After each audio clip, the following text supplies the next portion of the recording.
Good chance DV's out tonight. Good chance BC's in. Okay.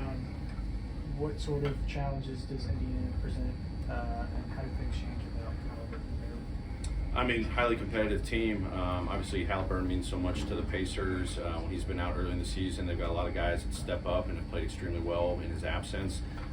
This is a competitive team at home. Outside the the game last night, I think they've won maybe 6 in a row. They feed off the energy in this building. They play a high tempo offense. They're getting Nembhard playing extremely well. Obviously, rookie Matherin's playing extremely well. Guys are in and out of the lineup. Whether it's bigs or wings, and they just got a lot of competitive dudes. They play fast. They play free.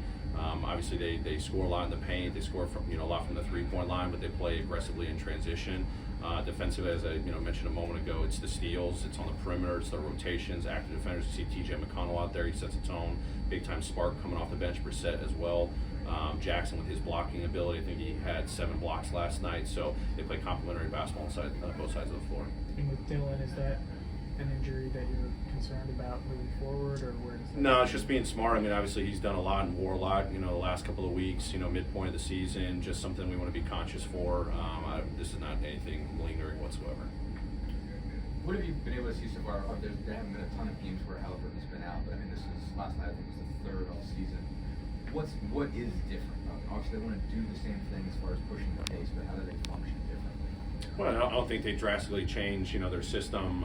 Transition first and foremost. A lot of early ball screens. Nembhard's going to be in a lot more. A guy that you got to respect. He can shoot the ball, really well from the 3-point line. Obviously, Halliburton does that. His facilitating. The usage rate will go up for him. But obviously, with McConnell, his downhill presence. Getting inside the paint, using a lot of pick and rolls to do that as well.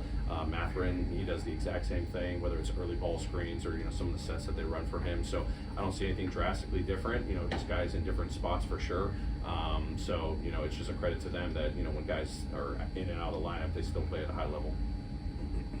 Taylor, what do you remember about maybe your first year, second year, as you had an influx of young guys trying to figure out their role from a macro perspective, because the Pacers are kind of doing that right now.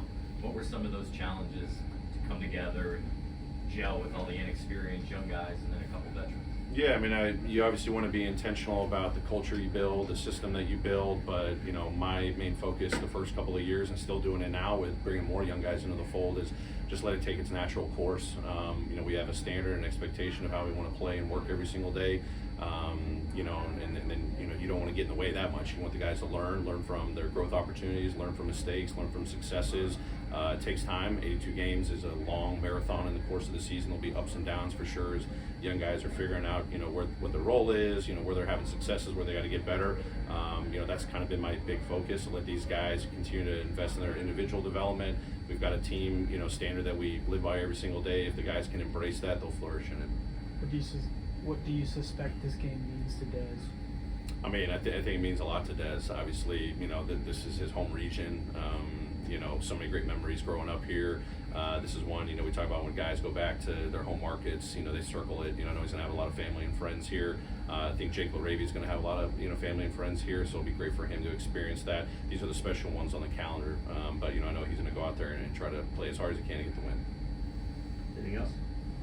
Thanks, Coach. Great. Thanks, everyone.